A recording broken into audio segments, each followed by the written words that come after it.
for you to Hey, say. wait a minute, who's this? This is Collins, what, 2 L's in Collins, 1 O in Bob? Yeah, listen, first of all, when you're talking senior citizens, you shouldn't talk about kickoff. What?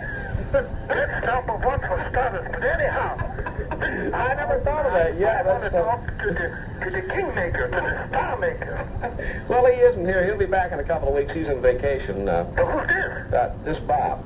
You're looking for Wally, obviously. Didn't Hugh Devon, wasn't Hugh Devon what started all with this Marvin Byron Gindel, the guy, the Gindelberger, The Tyrone F. Tyrone F. Gendelman. Whatever you said it all. Gendelman. Listen, I want you to make me a star. What is your particular specialty, Fearful Farfel? Is anybody listening? Not many at this point, no. Get closer to your mic. Just our lawyers are listening. Wait a minute, I have to hold it, Farfel, Fearful. No, Fearful Farfel. Yeah, it's easy for you to say. I knew your name. I have to give the official Tyrone F. Gendelman, don't call us, we'll call you Radio Amateur Hour fanfare before we get with it. Okay, here it comes. How you like it? Gets better, yeah. Listen, all the noise. Listen. This part is actually What's going on? Here you go. That's beautiful. It's already gorgeous there. And now, ladies and gentlemen, Hey, Fearful what are you starting in with all... You got me scared now. Feldman, what is your act, sir? Well, the act, I'll tell you the act, all right? All right. The act is, I got props. I used to be a high wire act. Yeah? You know, some years ago. Yeah. I'm 87 years old. But I got all my props together also with my pink tights. And I got a beard that flows in the wind, but you never saw anything like it. I can believe that beard flowing in the wind and the high And wire. I'm setting the scene. With the There's pink no tights. business like show business. That's They right. smile, then you are low. Yes. Have you got it? Yeah, I got it. All right. Then I've got a couple, the grandchildren from mine, Ronnie and Byron. They're holding on to a long pole. A long pole. 67 feet long. That's a long pole. That's a really extra long pole. Yeah, I heard that. All right. There's a slight crack in the middle. I fixed it with some adhesive tape. Yeah, some tape. Then I'm climbing. You're not listening. I'm listening. I'm right here. All right. I climb all the way from the ground. All the way up to Takes me 67. an hour and a half to get to the top. You're an older fellow. It takes. 87. Yeah. All right. Thanks God, 87. Yeah. All right. I get up there, get the picture.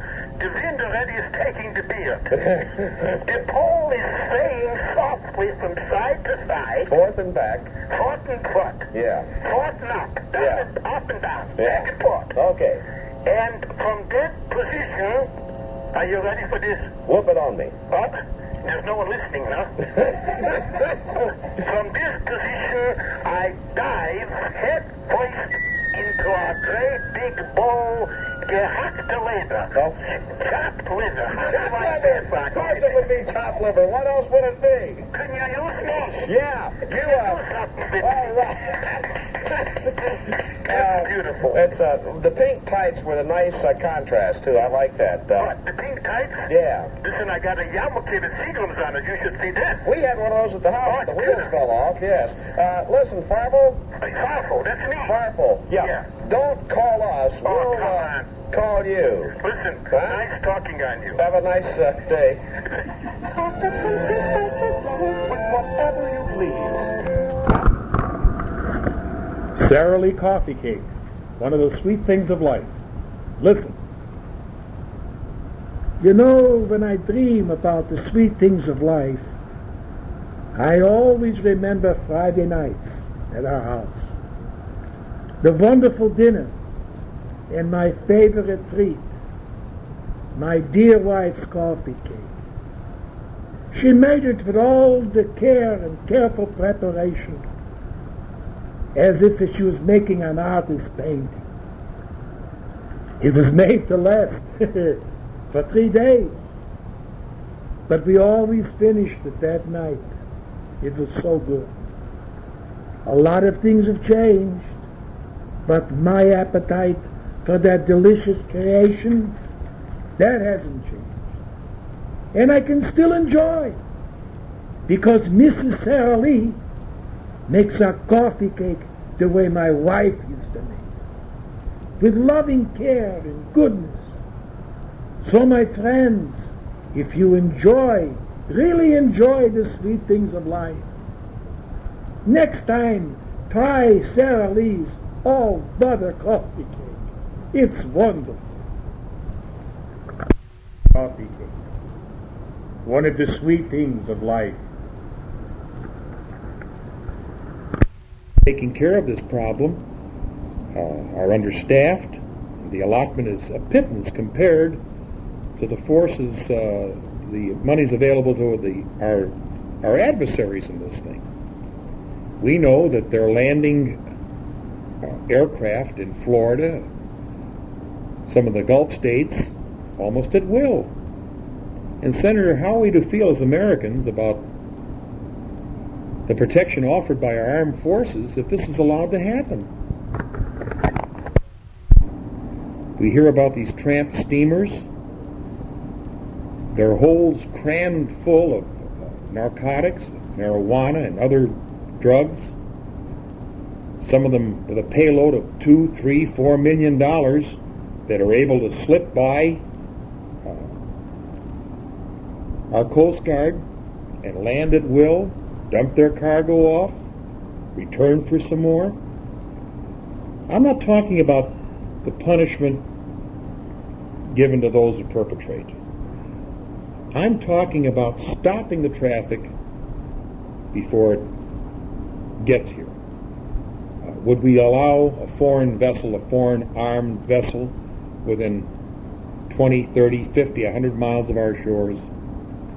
Wouldn't we stop that? And the weapons of drugs, are they any less devastating than bombs? The long-lasting effect of a young person that becomes addicted to heroin or anything else, is it less devastating than a bomb? Senator, we all know the answers to this, and I know you're concerned about it. I think we're so very, very fortunate in our state to have a dedicated official like yourself. But Senator, in our concern for other things that we think that are important, we might be overlooking the real enemy, and that's the proliferation of drugs in our country. This is something that must be stopped. Taking the profit out of it, I think we can do it. I think that you could get a show of hands that would amaze you, enlisting the aid of the parents of this country. I know I, for one, would be most willing to be on any kind of a committee, local committee, that could help in some tangible way, some positive way. I'm not talking about punishment exactly.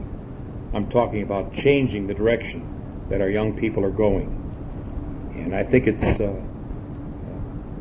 something that you could shoulder. I know your capabilities. I know what you can do. I've followed your career for many, many years. I'm formerly of Chicago. And now, folks, please listen. This is a very important announcement. Burglary, vandalism, destruction of property. Yes, even this community of ours. Sara Lee. What's she going out with you're dating somebody? You old time or you? He says, no. Anybody could get it. Anybody could go to the local supermarket and get a Sara Lee all butter, all delicious coffee cake. One of the sweet things of life.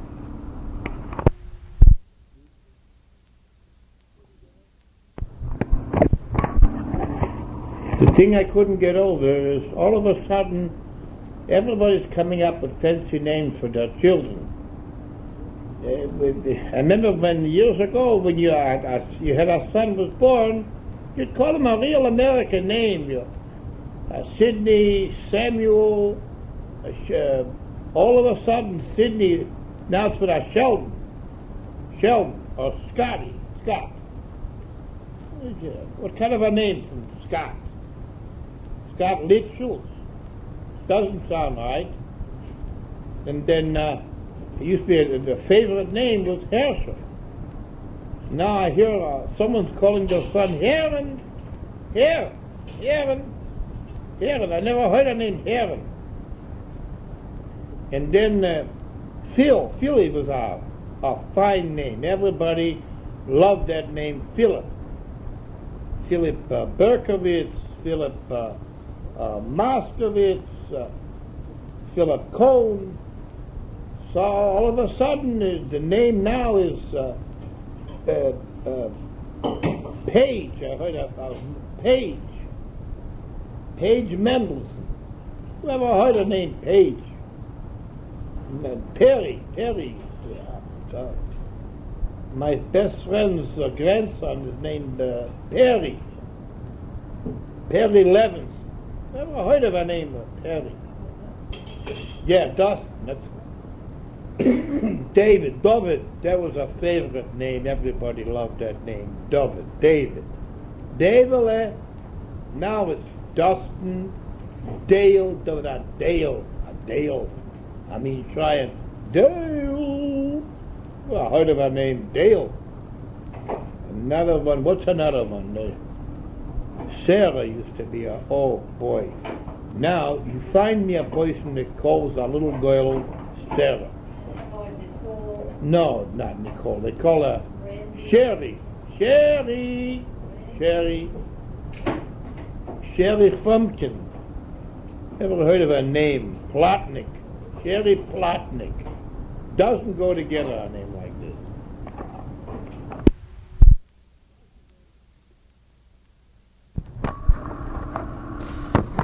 Senator Charles Percy.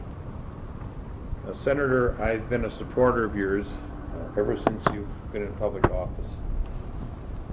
And I'm a concerned citizen about the direction our country is taking.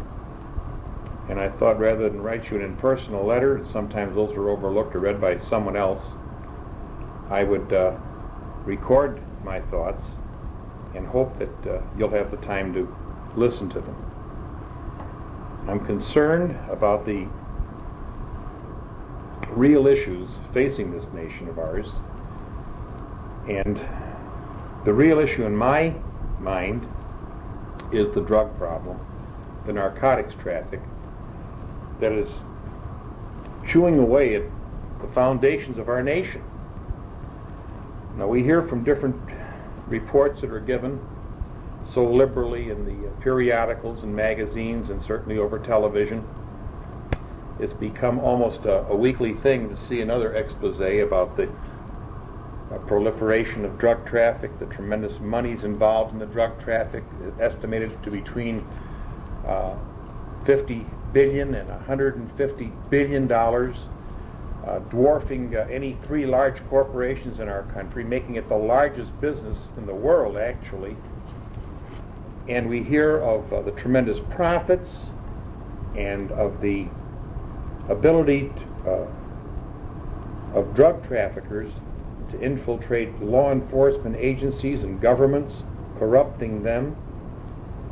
Now, we know that the drug traffic itself, where it is an abomination, terrible thing indeed for those people that use drugs, when we stop to consider what it does to the nations, the countries where it's people are exposed to it, the dissolution of morale and morals, the corruption that ensues, that blot of corruption that seeps and creeps into every facet of government,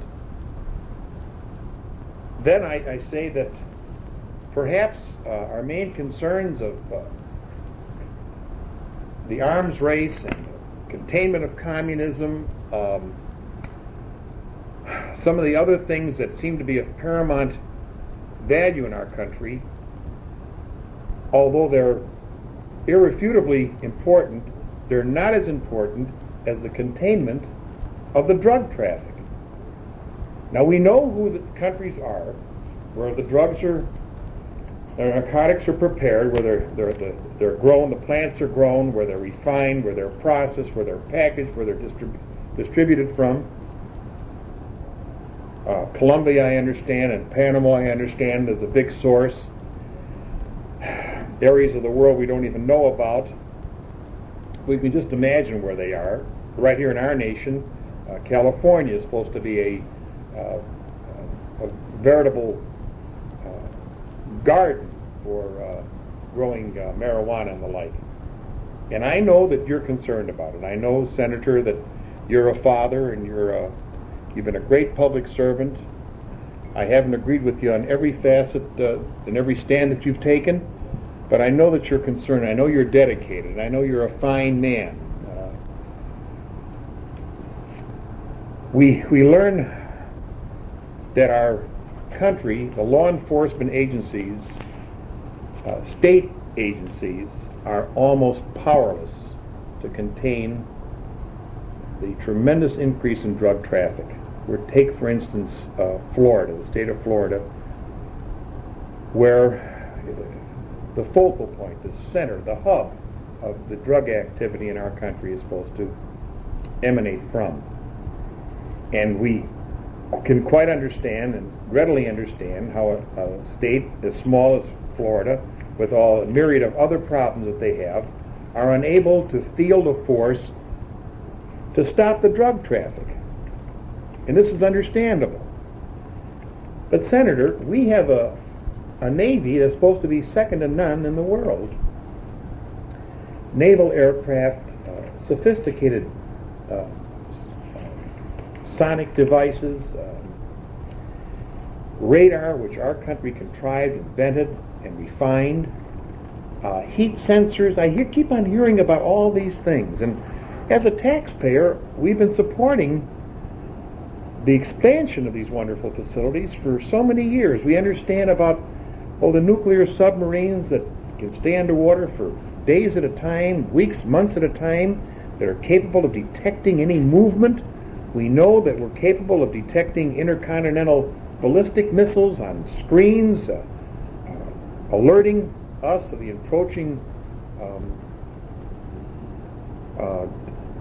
bombs being intercontinental ballistic missiles being fired at us. And Senator, why can't we use this wonderful technology to fight a tangible, real enemy that's corrupting our system, that's ruining our children, that's making a mockery of our law enforcement agencies? If there should be a better training ground than our own shores, without the expenditure of tremendous amounts of money to send our ships of sea thousands of miles away from us to practice their skill, gee whiz, why can't we do it right here in this country? Getting aircraft in the air. Now we know that those involved in the drug business are using aircraft, but are they any match for the aircraft that we're able to launch from our land and sea forces? We keep on hearing about our bombers that are constantly in the air to detect the encroachments of any foreign aircraft. How is it possible then, Senator, that propeller-driven aircraft can sneak in to Florida or areas of the country and drop their nefarious wares to be plied on the innocent young people of our country? And now it's no longer innocent young, it's sophisticated old and mature people. There's no ending, there's no comprehending how far this stuff has gone. And you're talking about land forces over boundaries, or seacraft landing on Florida shores and the Keys or in these little inlets and the like. What happened to our Coast Guard, and what's happened to our Navy? How secure can we feel as Americans to know that little bobbing vessels, no more than rowboats with a motor attached, can land at will on our shores, dump off thousands, and these tramp steamers we keep on hearing about with $1.5 million worth of marijuana in their holds, landing at will? Where is our protection that we've paid for? Senator, I believe that I have a right to ask these questions, and I know you'll be the first to agree. I've never met you personally, sir, but I feel a certain closeness and warmth to you. I know that you'll do everything and anything within your power as an elected, dedicated official that's been supported by your constituency in these last 2 or 3 elections to make right the wrongs and ills of our country. I know there's a myriad of problems facing us, running the gamut of inflation and concern about our international relations. All these things are important, but Senator, let's think it over. Let's think it over. The moral decay, the lack of dedicated principles of right and wrong that are chewing away, biting away at the bastions of our democracy in the form of this drug traffic, which our government officials admit they're unable to control. I understand that the Pure Food and Drug Administration, the law enforcement agency responsible for the containment of drugs, is limited to $38 million a year and a very, very limited force of people. Pit that against the $50 to $150 billion they claim is what drugs are bringing in right now. It's just an inane comparison. I suggest putting every force at our disposal. Our land forces, our Army, our naval forces certainly, our Air Force. If they're going to practice war games, let's fight the war. The caller.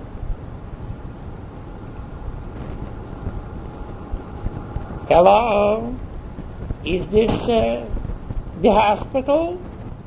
Yes, ma'am, this is the hospital. Can I help you, please? Could you help me, please, sir?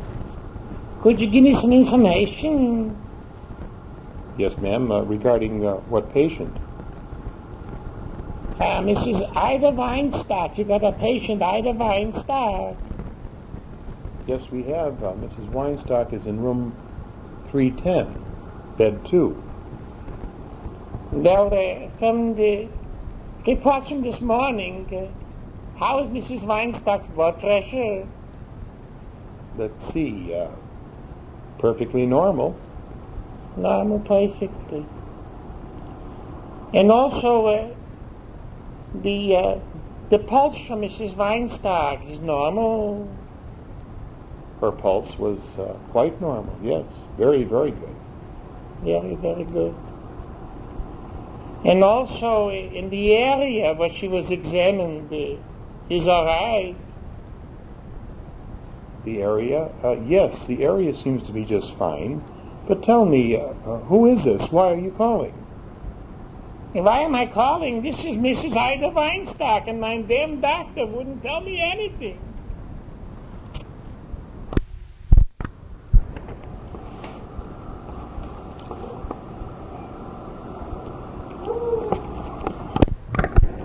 Trouble at the show. All right, Kipnis. Where do you think you're going without a ticket? What do you mean without a ticket? I was to the first service. I left mine palace on the sea. I'm simply going to retrieve mine palace. Kipnis, I know you from years ago already. I know your crazy antics, and you're not getting in without a ticket. You're persisting on being a schmuck. I told you and I will repeat.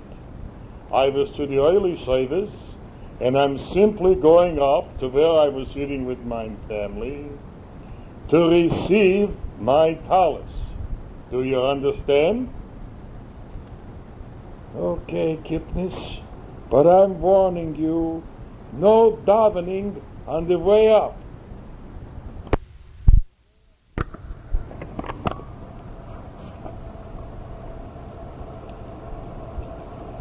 Two friends at Piser's.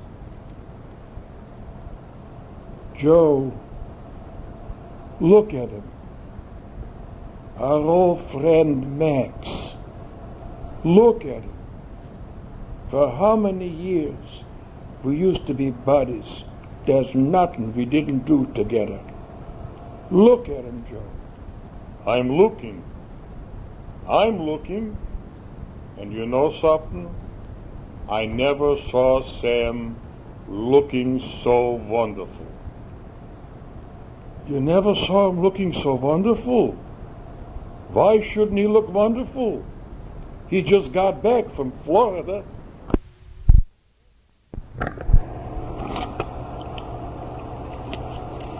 Esther and Ida contemplating. Oh, sit down, Esther. You know something, Esther? Did I told you about my Sylvia?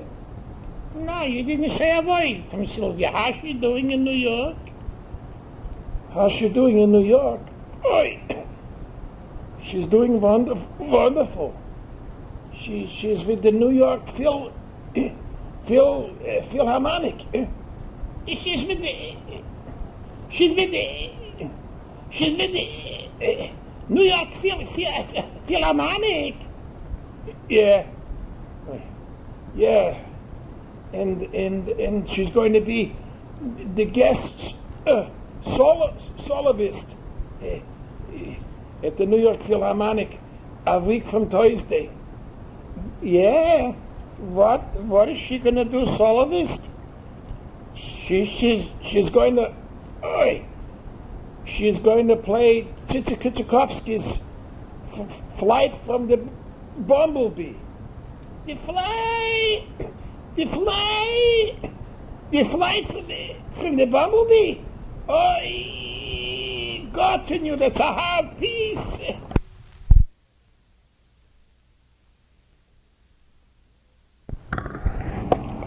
Three neighbors talk about their children.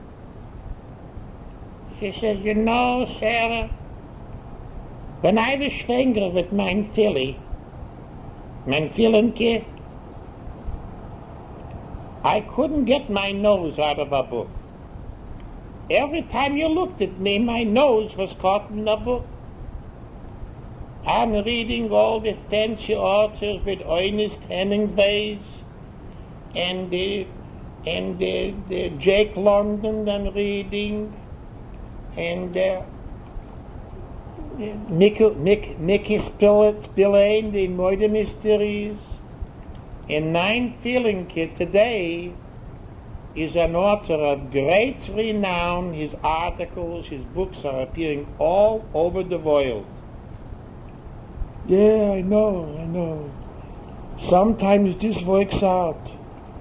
With mein Karim, you know, my oldest. I was fascinated by music. My Fair Levy, and all the theatrical productions, musical by Lerner and Lowe, Old Man River, and the violinist Isaac Pitskick and Perlman, and all the fancy piano players, and Frankie Sinatra, I'm listening. And today, you know, I don't have to tell you, my Corinne, she could bring in a crowd. She wouldn't even have to open her mouth. She's such a beautiful voice, a beautiful singer, another Barbara Streisand. Sarah, you're sitting there. Don't you have anything you could say? Yeah, I got plenty I could say. You know, for the 9 months I was carrying mine Sydney, As you well know and remember, I was constantly constipated. And you should see the shtick dreck I have for our son. The Indian fighter. Ladies and gentlemen, our research has produced an outstanding phenomena that we intend to bring to your attention today. While searching in the western part of the country, a group of our fellow anthropologists stumbled across the encampment of a grand old brave Indian fighter. We have him here with us today. We'd like to talk to him and see if he can't recall some of his feats of greatness out of the past. Sir, could you spare us a very few moments? Yeah, I could spare you. Go ahead, you ask, and I'll answer. First of all, sir, what is your name, please? My name is Cherokee Zuckerman. I'm an Indian fighter from out from the past. Cherokee Zuckerman, what a colorful name. Tell me, sir, your experience on the great western frontier so many years ago. You actually fought Indians? Yeah, I fought Indians. I fought them.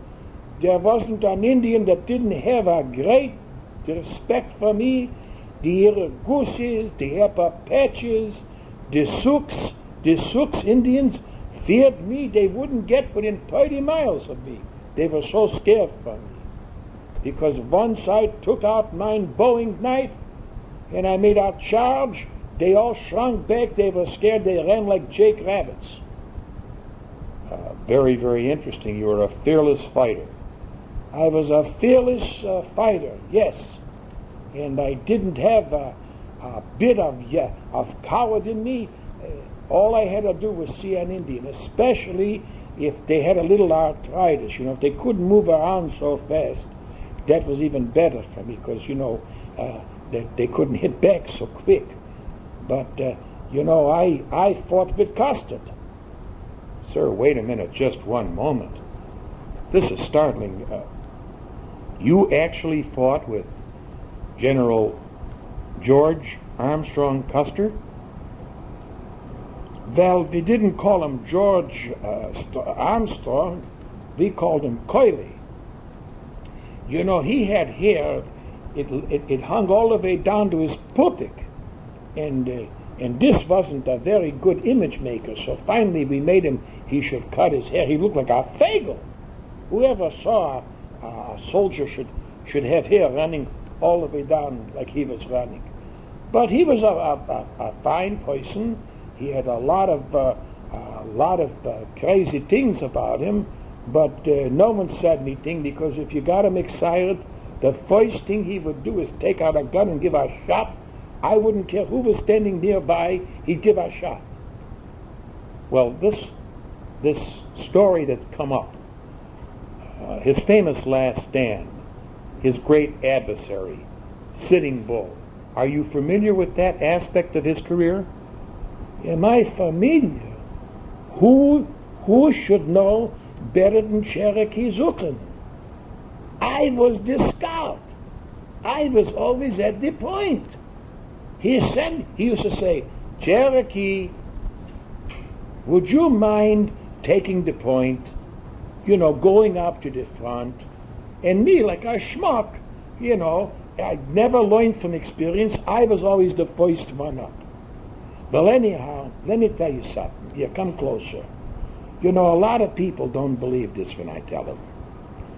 But the undeniable truth, the truth from the whole thing, and this is factual, I've got it down on tape, you see, that General Custer and Sitting Bull, they were not enemies. They were the best of friends. They were good buddies. They got along with each other. But for goodness sake, they used to bench lift together. They used to daven in the same show. Someone started a rumor, and all of a sudden comes the fact that they're enemies. They wasn't enemies. They used to get along good together. They used to play together. They were some of the times when they played together, I never appreciated because I didn't like that, you know. But they got along, and they used to ride ponies together. They used to play stickball together. They used to go to the soda fountain for 2 cents playing together, and they got along. But I'll tell you one thing that no one else knows. I'll tell you the whole truth. You see, Sitting Bull had a brother, a real meshuggah. They called him Crazy Horse. This was a nut. You never saw anything like him. He used to run up and down the hills yelling, screaming. And then Georgie Custard had a cousin that was Ekatapots, you know, wanted to be a big shot. Well, these two guys, they couldn't get along. They're the ones that started the whole conflict, and look what happened. Look what happened. But you know, after all is said and done, when I look back, when I reflect on mine glories, mine past triumphs, the most outstanding thing that ever happened to me was when I met this wonderful Indian princess. She was gorgeous. Her name was Minnie Lipschitz. Her father had a dry goods store right in the middle of the village. And on first sight, the first time I laid my egg on her, I knew that this was the one where I wanted to spend eternity with. She was, this was something of beauty, I'll tell you. But her father, you know, he wanted her should marry at least a dentist, a lawyer, a doctor. And he broke up the whole thing, and from that time on, everything went downhill for me. But listen, I'm getting a little tired. I've got to lay down. Next time you're in the neighborhood, stop in. I'll make a pot of coffee. We'll have a kichel, and we'll sit down and talk, and we'll reminisce, and I'll tell you about some more experiences what I'm having. In the meantime, understand that as an Indian fighter, I haven't worked in close to 96 years. My Social Security with the Reaganomics is already giving out, and I have nothing to fall back onto. So if you should encounter along the way a few Indians that need fighting, remember to call. I'll give you my number. Call Cherokee Zuckerman, and I'll show you something. Be outstanding. And listen, wait a minute.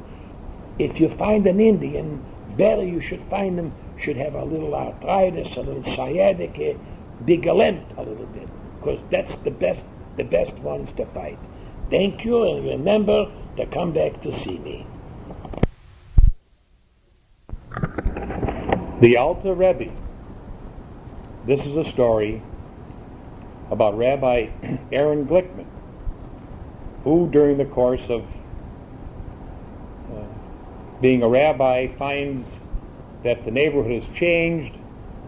His temple no longer warrants its existence, and being advanced in age, the Rabbinical Society decides to find him another job. And this job involved soliciting amongst the clothing merchants and the Franklin and Van Buren Street area, and soliciting money for the new state of Israel. His experience, the one I'm going to relate, occurred when he went to Edelman and Sons to solicit a contribution. Not encountering the boss, he finds a very cocky, very affronting young office manager, and here's what happened. Good morning, my son. Perhaps you don't know me, but I'm on a quest to procure funds for the new state of Israel, what needs everything in the way of financing, and I thought perhaps you'd be interested in making a contribution. No, Pops, you got to see the boss. I'm just The office manager, the boss, is out, and he'll be back after lunch. Why don't you stop back? The rabbi walked down the rickety flight of stairs, 3 flights, had a light lunch, and decided to try again. Oh. 3 flights up, 3 flights down. Good afternoon, young fella. You remember me? Rabbi Glickman? I've come back as you suggested. Maybe your employer is now here, where I could solicit him in making a contribution to the new state of Israel. Pops, you just missed him. A buyer came in from Kansas City. He took him out for a little sporting event over at the Comiskey Park to watch the White Sox. I'm just the office boy. I can't help you. My son, let me relate an old story that was told to me when I was also a young man of your age. It seems that in ancient Israel, when a person was affected by an infection or a sickness, a finger perhaps was infected, a nose perhaps was infected, an ear had a lingering illness. They would gently cut off this part and bury it. And finally, when it came time for the person to leave this earth, they would know where all the parts were, and they would collect them together and bury the whole person. It so happens that Isaac Levinson had trouble with his pencil. The wise men of the village got together. They held Isaac down, and with as much gentility as they could possibly conjure up, they cut off his pencil. That night, an angel came down to the newly dug grave and yelled out in strong voice, "Who is down there?" There was no answer. Again, the angel, getting a little bit impatient, stamped his foot. "Answer me, who's down there?" Again, there was no response. The angel became very, very angry and shook the ground. "I'm asking again, who's down there?" Suddenly, a little voice from inside the ground answered, "It's only me. I'm just a schmuck. The boss is out." "My son, Zionish can schmuck and give to Israel."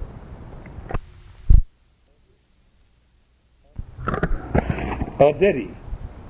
Korn and Kipnis, they were partners in the garment business. Korn would try to Kipnis. A pots like you could own the business. Titles. A Midsummer's Night's Bliss. Romeo and Julius. The Merchant from Union Pier. My fair Levy, I've grown accustomed to your toches. I'm getting bar mitzvah in the morning. Get me to the shul on time. A Midsummer's Night's Bliss.